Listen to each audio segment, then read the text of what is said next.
नाम राणा रायमल था। वह एक प्रतापी शासक थे। राणा रायमल ने मेवाड़ को राजनीतिक स्थिरता और आर्थिक समृद्धि प्रदान की, जिसने राणा सांगा के भविष्य की आधारशिला रखी। राणा सांगा की माता रानी पद्मिनी एक विवेकशील और धर्मनिष्ठ महिला थीं, जिन्होंने अपने पुत्र में वीरता और धर्मनिष्ठा के अटूट संस्कारों का बीजारोपण किया। राणा सांगा के जीवन में 3 रानियों का विशेष महत्व था। राणा सांगा की पत्नी रानी कर्णावती, रानी जमनाबाई और रानी जयतलदे। ये सभी रानियां धैर्य, बुद्धि और शाही परिवार के प्रति असीम समर्पण की मूर्ति थीं।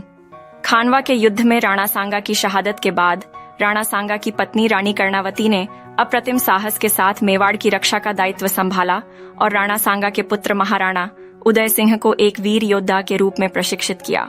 राणा सांगा के भाई बहन भी उनके जीवन का एक महत्वपूर्ण हिस्सा थे। युद्ध के मैदान में राणा सांगा के भाई विक्रमजीत सिंह और जयमल सिंह कंधे से कंधा मिलाकर उनके साथ लड़े और उनकी सफलताओं में अविस्मरणीय योगदान दिया। राणा सांगा की बहन आनंदबाई विद्या और धर्मनिष्ठा की प्रतिमूर्ति थीं, जिन्होंने मेवाड़ के सांस्कृतिक उत्थान में महत्वपूर्ण भूमिका निभाई। राणा सांगा का परिवार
में भारतीय इतिहास के पन्नों में एक ऐसा युद्ध दर्ज हुआ जिसने राणा सांगा की अदम्य वीरता और युद्ध कौशल को अमर बना दिया।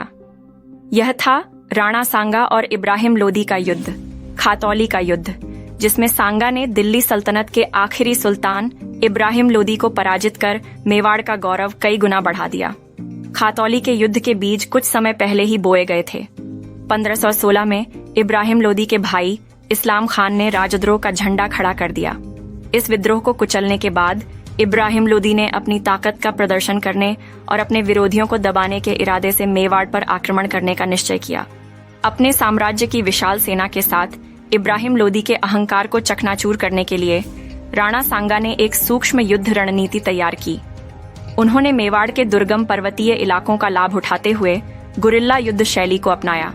इस रणनीति से सांगा की संख्या में कम परंतु दृढ़ इच्छा शक्ति से लबरेज छोटी सेना ने बड़ी दिल्ली सल्तनत की सेना को भारी नुकसान पहुंचाया। खातौली का युद्ध अपने निर्णायक मोड़ पर तब पहुंचा जब सांगा ने व्यक्तिगत रूप से एक अचानक और निर्णायक आक्रमण किया। उन्होंने अपनी अद्भुत वीरता और युद्ध कौशल का प्रदर्शन करते हुए दिल्ली सल्तनत के सैनिकों को धूल चटा दी। सांगा के इस साहसिक हमले से दिल्ली सल्तनत की सेना में भगदड़ मच गई और वे युद्ध के मैदान से भाग खड़े हुए। खातौली का युद्ध मेवाड़ के इतिहास में एक स्वर्णिम क्षण और महत्वपूर्ण विजय थी।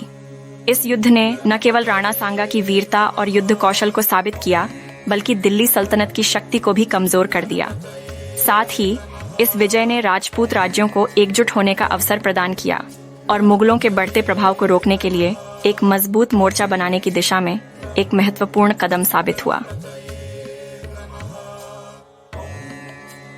हालांकि यह युद्ध खानवा के युद्ध का प्रारंभ भी माना जाता है, जहां सांगा को मुगल सम्राट बाबर से हार का सामना करना पड़ा। लेकिन खातौली का युद्ध आज भी राणा सांगा की वीरता और मेवाड़ के गौरव का एक अमर प्रतीक है। यह हमें याद दिलाता है कि साहस, रणनीति और एकता के माध्यम से किसी भी चुनौती का सामना किया जा सकता है और विजय निश्चित रूप से प्राप्त की जा सकती है। आइस्ता बयाना का युद्ध सा भारत के वीर इतिहास में राणा सांगा का नाम स्वर्णिम अक्षरों में लिखा है। उनके शासनकाल के दौरान एक ऐसा युद्ध भी हुआ जिसने उनके अदम्य साहस और शौर्य को अमर बना दिया। बयाना का युद्ध। इस युद्ध में सांगा ने मुगल सम्राट बाबर को कड़ी चुनौती दी, जिसने भारतीय इतिहास का रुख बदल दिया। 1527 ईस्वी में मेवाड़ और मुगल साम्राज्य के बीच बढ़ते तनाव के कारण बयाना का युद्ध हुआ। बाबर, जो दिल्ली और आगरा पर अपना शासन स्थापित कर चुका था, मेवाड़ पर अपना कब्जा जमाने के लिए आतुर था। दूसरी ओर सांगा, जो राजपूत राज्यों को एकजुट करने और मुगल विस्तार को रोकने के लिए प्रयासरत थे, बाबर के इस मंसूबे को पूरा नहीं होने देना चाहते थे। बयाना का युद्ध एक भयंकर और रक्त रंजित युद्ध था। दोनों ओर के वीर योद्धाओं ने अदम्य साहस का प्रदर्शन किया। महाराणा सांगा ने बहादुरी से अपनी सेना का नेतृत्व किया और बाबर को कड़ी टक्कर दी। यद्यपि मुगलों के पास आधुनिक तोपखाने जैसे तकनीकी रूप से उन्नत हथियार थे, सांगा ने अपने सैनिकों को प्रेरित किया और उनमें युद्ध कौशल का परिचय दिया। हालांकि बयाना का युद्ध सांगा के लिए एक निर्णायक विजय नहीं थी। मुगलों के तोपखाने की ताकत के आगे सांगा की सेना को कुछ पीछे हटना पड़ा। फिर भी बयाना का युद्ध भारतीय इतिहास में एक महत्वपूर्ण घटना है। इस युद्ध ने दिखाया कि राजपूत शौर्य का मुकाबला करना मुगलों के लिए भी आसान नहीं था। बयाना का युद्ध राणा सांगा के वीरतापूर्ण जीवन का एक महत्वपूर्ण अध्याय है। यह युद्ध हमें उनकी अदम्य साहस, देशभक्ति और राजपूतों के गौरव की याद दिलाता है। बयाना के युद्ध से हमें यह भी पता चलता है कि एकजुट होकर किसी भी चुनौती का सामना किया जा सकता है। खानवा का युद्ध, राणा सांगा और बाबर का युद्ध। भारतीय इतिहास में खानवा का युद्ध मेवाड़ के राणा सांगा और बाबर का युद्ध के रूप में जाना जाता है। यह युद्ध 1527 ईस्वी में लड़ा गया था और भारतीय इतिहास के पाठ्यक्रम को बदलने वाला एक महत्वपूर्ण मोड़ था। बाबर दिल्ली और आगरा पर अपना शासन स्थापित करने के बाद भारत में अपनी सत्ता का विस्तार करने के लिए मेवाड़ पर अपना ध्यान केंद्रित कर चुका था। दूसरी ओर राणा सांगा, एक वीर योद्धा और धर्मनिष्ठ शासक, मुगल साम्राज्य के विस्तार को रोकने और राजपूत राज्यों को एकजुट करने के लिए दृढ़ थे। खानवा का युद्ध बेहद भयंकर और रक्तरंजित था। दोनों ओर के योद्धाओं ने अदम्य साहस का प्रदर्शन किया। महाराणा सांगा ने अपनी वीरता और युद्ध कौशल से मुगल सेना को कड़ी चुनौती दी। उन्होंने अपने सैनिकों को प्रेरित किया और उनका नेतृत्व किया, जिससे युद्ध का रुख कई बार बदला। हालांकि मुगल सेना के पास तोपखाना और आग्नेयास्त्र जैसे आधुनिक हथियार थे, जो सांगा की सेना के पास नहीं थे। इन आधुनिक हथियारों के प्रहार से सांगा की सेना को भारी नुकसान हुआ। इसके अलावा युद्ध के दौरान सांगा गंभीर रूप से घायल हो गए, जिससे उनकी सेना का मनोबल टूट गया और अंततः उन्हें पीछे हटना पड़ा। खानवा का युद्ध महाराणा सांगा के लिए एक निर्णायक हार थी, लेकिन इस युद्ध ने उनके अदम्य साहस और शौर्य को अमर कर दिया। वे एक महान योद्धा और देशभक्त थे, जिन्होंने भारत की रक्षा के लिए अपना जीवन समर्पित कर दिया। खानवा का युद्ध हमें यह याद दिलाता है कि भले ही परिस्थितियां प्रतिकूल हों, लेकिन साहस और दृढ़ संकल्प से हम किसी भी चुनौती का सामना कर सकते हैं। खाकटा, गुजरात के सुल्तान के साथ संघर्ष। 16वीं शताब्दी के भारतीय इतिहास में राजपूत शौर्य का एक अद्वितीय अध्याय लिखा गया, जिसमें राणा सांगा और गुजरात के सुल्तानों के बीच राजनीतिक शतरंज का खेल भी शामिल है। मेवाड़ के शेर के रूप में विख्यात सांगा अपने अदम्य साहस और अद्भुत युद्ध कौशल के साथ गुजरात के सुल्तानों की आक्रामकता का सामना करने के लिए खड़े थे। इस संघर्ष के बीज ईडर राज्य के शासक निजाम उल मुल्क द्वारा बोए गए थे। उन्होंने अपने एक कुत्ते को संग्राम सिंह नाम दिया, जो महाराणा सांगा के नाम का अपमानजनक रूप था। इस अपमान को सहन करने के लिए नहीं, सांगा ने वर्ष 1520 में गुजरात पर सैन्य अभियान चलाया। इस अभियान में उन्होंने 2 महत्वपूर्ण लक्ष्य हासिल किए। राव रायमल को ईडर के शासक के रूप में पुनर्स्थापित किया, जिससे क्षेत्र में राजपूत प्रभाव को मजबूत किया। निजाम खान की कमान वाली गुजरात की सेना को हराया, जिससे गुजरात की सैन्य ताकत को झटका लगा। सांगा की सेना ने गुजरात की सेना को लगातार पीछे धकेलते हुए अहमदाबाद तक पहुंचा दिया। गुजरात के सुल्तान को मोहम्मदाबाद भागने के लिए मजबूर होना पड़ा। इस अभियान के दौरान सांगा ने गुजरात के शाही खजाने को भी, जिससे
योद्धा थे। इन्होंने दिल्ली, गुजरात व मालवा मुगल बादशाहों के आक्रमणों से अपने राज्य की रक्षा की। उस समय के वह सबसे शक्तिशाली राजा थे।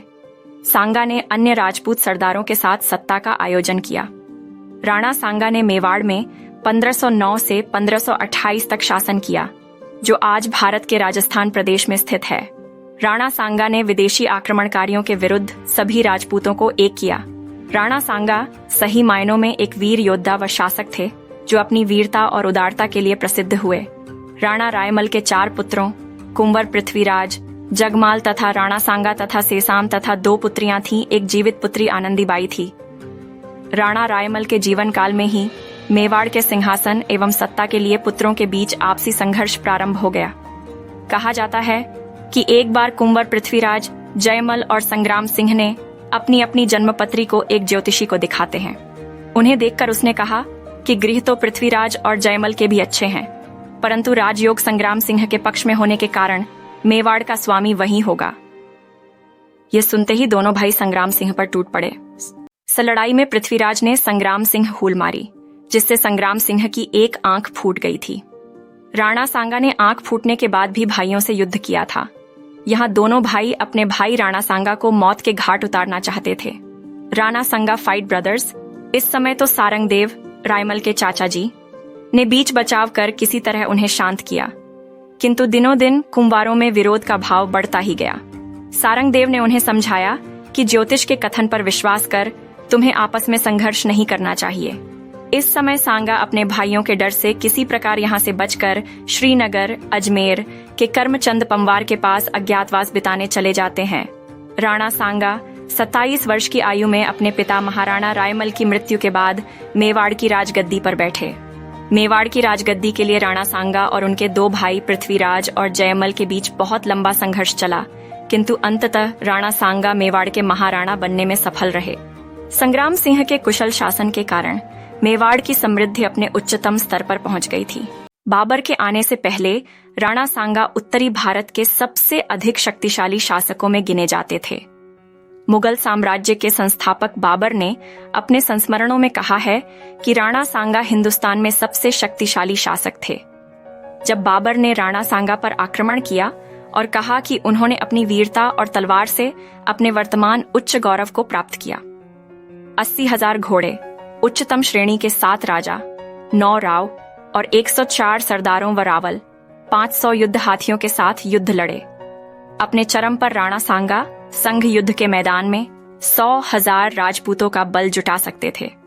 मालवा, गुजरात और लोधी सल्तनत की संयुक्त सेनाओं को हराने के बाद मुसलमानों पर अपनी जीत के बाद वह उत्तर भारत के सबसे शक्तिशाली राजा बन गए। कहा जाता है कि सांगा ने 100 लड़ाइयां लड़ी थीं और विभिन्न संघर्षों में उनकी आंख तथा हाथ और पैर खो गए थे। राणा सांगा ने सभी राजपूत राज्यों को गठित किया और सभी राजपूत राज्य को एक छत्र के नीचे लाए। उन्होंने सभी राजपूत राज्यों के साथ संधि की और इस प्रकार महाराणा सांगा ने अपना साम्राज्य उत्तर में पंजाब सतलुज नदी से लेकर दक्षिण में मालवा को जीतकर नर्मदा नदी तक कर दिया। पश्चिम में सिंधु नदी से लेकर पूर्व में बयाना, भरतपुर, ग्वालियर तक अपना राज्य विस्तार किया। इस प्रकार मुस्लिम सुल्तानों की 150 वर्ष की सत्ता के पश्चात इतने बड़े क्षेत्रफल हिंदू साम्राज्य कायम हुआ। इतने बड़े क्षेत्र वाला हिंदू साम्राज्य दक्षिण में एकमेव विजयनगर साम्राज्य ही था। राणा सांगा ने दिल्ली के सुल्तान इब्राहिम लोदी को खातौलीबाड़ी के युद्ध में 2 बार परास्त किया और गुजरात के सुल्तान को हराया व मेवाड़ की तरफ बढ़ने से रोक दिया। बाबर को खानवा के युद्ध में बुरी तरह से राणा ने परास्त किया और बाबर से बयाना का दुर्ग जीत लिया। इस प्रकार राणा सांगा ने भारतीय इतिहास पर एक अमिट छाप छोड़ दी। राणा सांगा ने दिल्ली और मालवा के नरेशों के साथ 18 युद्ध किए। इनमें से 2 युद्ध दिल्ली के शक्तिशाली सुल्तान इब्राहिम लोदी के साथ लड़े गए। कहा जाता था कि मालवा के सुल्तान मुजफ्फर खान को युद्ध में कोई गिरफ्तार नहीं कर सकता था, क्योंकि उनकी राजधानी ऐसी मजबूत थी कि वह दुर्भेद्य थी। परंतु पराक्रमी राणा सांगा ने केवल उसके दुर्ग पर ही अधिकार न किया, किंतु सुल्तान मुजफ्फर खान को बंदी बनाकर मेवाड़ ले आया। फिर उसने सेनापति अली से रणथंभौर के सुदृढ़ दुर्ग को छीन लिया। राणा सांगा की महत्वपूर्ण उपलब्धियां और विरासत। सांगा एक कुशल योद्धा, एक कुशल प्रशासक और एक उदार शासक थे। उन्होंने अपने शासनकाल में कई महत्वपूर्ण उपलब्धियां हासिल की, जिनमें से कुछ इस प्रकार हैं। मुगलों को हराया। सांगा ने 1527 में बाबर के नेतृत्व में मुगलों को हराकर भारत में मुगल साम्राज्य के विस्तार को रोकने में महत्वपूर्ण भूमिका निभाई। यह लड़ाई हल्दी घाटी के नाम से प्रसिद्ध है। मेवाड़ को मजबूत किया। सांगा ने मेवाड़ को एक शक्तिशाली राज्य में बदल दिया। उन्होंने अपने राज्य की सीमाओं का विस्तार किया और एक मजबूत सेना का निर्माण किया। उन्होंने मेवाड़ के लोगों के कल्याण के लिए भी कई कदम उठाए। कला और संस्कृति को बढ़ावा दिया। सांगा कला और संस्कृति के संरक्षक थे। उन्होंने मेवाड़ में कई मंदिरों, महलों और अन्य सांस्कृतिक स्थलों का निर्माण कराया। उन्होंने मेवाड़ की कला और संस्कृति को बढ़ावा देने के लिए कई कदम उठाए। सांगा की विरासत आज भी मेवाड़ और भारत में जीवित है। उन्हें एक महान योद्धा, एक कुशल प्रशासक और एक उदार शासक के रूप में याद किया जाता है। उनकी उपलब्धियों ने भारत के इतिहास को आकार देने में महत्वपूर्ण भूमिका निभाई। सांगा की कुछ अन्य महत्वपूर्ण उपलब्धियां इस प्रकार हैं। उन्होंने अपने राज्य में एक मजबूत न्याय प्रणाली का निर्माण किया। उन्होंने शिक्षा और चिकित्सा के क्षेत्र में सुधार किया। उन्होंने व्यापार और वाणिज्य को बढ़ावा दिया। उन्होंने मेवाड़ के लोगों को एकजुट करने में महत्वपूर्ण भूमिका निभाई। मेवाड़ के गौरव और प्रतिष्ठा को बढ़ाया। मुगल साम्राज्य के विस्तार को रोकने में अहम भूमिका निभाई। महाराणा सांगा राजपूत वीरता का प्रतीक और भारतीय इतिहास में अमर है। राणा सांगा ने महाराणा प्रताप जैसे महान योद्धाओं को प्रेरित किया। सांगा एक महान राजा थे, जिन्होंने मेवाड़ और भारत को समृद्ध और मजबूत बनाने में महत्वपूर्ण योगदान दिया। उनकी उपलब्धियां और विरासत आज भी प्रेरणा का स्रोत हैं। हल्दी घाटी की लड़ाई। महाराणा सांगा की सबसे प्रसिद्ध कहानी हल्दी घाटी की लड़ाई से जुड़ी है। यह लड़ाई 1537 में बाबर के नेतृत्व में मुगलों और राणा सांगा के नेतृत्व में मेवाड़ की सेनाओं के बीच हुई थी। यह लड़ाई भारत के इतिहास की सबसे महत्वपूर्ण लड़ाइयों में से एक मानी जाती है। हल्दी घाटी की लड़ाई में राणा सांगा की सेना ने मुगलों को कड़ी टक्कर दी। लड़ाई के अंत में राणा सांगा घायल हो गए और उन्हें युद्ध मैदान से हटना पड़ा। हालांकि उनकी सेना ने लड़ाई जारी रखी और मुगलों को पराजित करने में सफल रही। हल्दी घाटी की लड़ाई में राणा सांगा की वीरता और नेतृत्व की कहानी आज भी लोगों के बीच प्रेरणा का स्रोत है। बाबर के साथ शांति संधि। हल्दी घाटी की लड़ाई में हार के बाद राणा सांगा ने बाबर के साथ शांति संधि की। इस संधि के तहत बाबर ने मेवाड़ की स्वतंत्रता को मान्यता दी और सांगा को मेवाड़ का शासक रहने दिया। बाबर के साथ शांति संधि करने के राणा सांगा के फैसले को कई लोग समझ नहीं पाए थे। हालांकि बाद में यह साफ हो गया कि यह एक समझदारी भरा फैसला था। इस फैसले से मेवाड़ की स्वतंत्रता बच गई और मेवाड़ के लोगों को शांति और समृद्धि मिली। राणा सांगा की दानशीलता। राणा सांगा एक उदार शासक थे। उन्होंने अपने राज्य के लोगों के कल्याण के लिए कई कदम उठाए। उन्होंने कई मंदिरों, महलों और अन्य सांस्कृतिक स्थलों का निर्माण कराया। उन्होंने जरूरतमंद लोगों की मदद के लिए भी कई दान दिए। महाराणा सांगा की दानशीलता की कहानियां आज भी लोगों के बीच प्रचलित हैं। एक कहानी के अनुसार एक बार एक गरीब व्यक्ति राणा सांगा से मिलने आया। उसने राणा सांगा से कहा कि उसके पास अपने परिवार का भरण पोषण करने के लिए पैसे नहीं हैं। राणा सांगा ने उस व्यक्ति को एक सोने का सिक्के दिया और कहा कि वह इसे बेचकर अपने परिवार का भरण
ये संभावना भी, चाहे कारण कुछ भी हो, राणा सांगा की मृत्यु ने भारत के इतिहास में एक महत्वपूर्ण मोड़ ला दिया। उनके पुत्र विक्रमादित्य ने राजगद्दी संभाली, लेकिन मेवाड़ को मुगलों के आधिपत्य से बचा पाना उनके लिए चुनौती बन गया। महाराणा सांगा की छतरी। महाराणा सांगा की छतरी मेवाड़ के महान योद्धा महाराणा सांगा की स्मृति में बनाई गई छतरी राजस्थान के भीलवाड़ा जिले में स्थित मांडलगढ़ में स्थित है। महाराणा सांगा की छतरी 12 खंभों पर टिकी हुई है और इसकी बनावट राजस्थानी वास्तुकला का उत्कृष्ट नमूना है। महाराणा सांगा की छतरी का महत्व। यह छतरी राणा सांगा के वीरता और पराक्रम का प्रतीक है।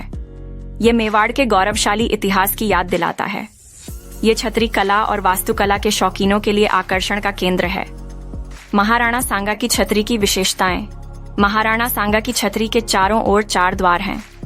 छतरी के अंदर राणा सांगा की मूर्ति स्थापित है। छतरी के गुंबद पर सुंदर नक्काशी और चित्रकारी की गई है। सांगा की विरासत आज भी मेवाड़ और भारत में जीवित है। उन्हें एक महान योद्धा, एक कुशल प्रशासक और एक उदार शासक के रूप में याद किया जाता है। उनकी उपलब्धियों ने भारत के इतिहास को आकार देने में महत्वपूर्ण भूमिका निभाई।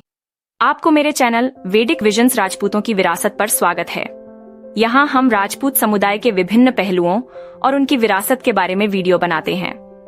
अगर आप राजपूत इतिहास, संस्कृति और उनकी उपलब्धियों के बारे में अधिक जानना चाहते हैं, तो हमारे चैनल को सब्सक्राइब करें। आपका समर्थन हमारे लिए महत्वपूर्ण है और हमें और अधिक उत्साहित करेगा नई वीडियोस बनाने के लिए। धन्यवाद। थाराजा।